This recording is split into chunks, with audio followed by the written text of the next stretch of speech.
What are your general principles for a natty peak? You got an athlete coming in. How many folks have you worked with natty for their pro cards? Quite a few. Peaked quite a few natural pros themselves just for their peak week process in general, and then also have turned quite a few people pro naturally.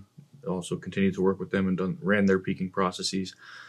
But basically... And you were a natural pro as well. And I was a natural pro myself, yeah. So I'm very familiar with the process of peaking for a show. So basically, for those of you that don't know, peaking is really just we're saying that we're trying to look our best at a certain point in time. Obviously, that time is we want to be peaked on stage, our peak, not performance in this case, but it's our peak physique. So that is somewhat of a combination of three things.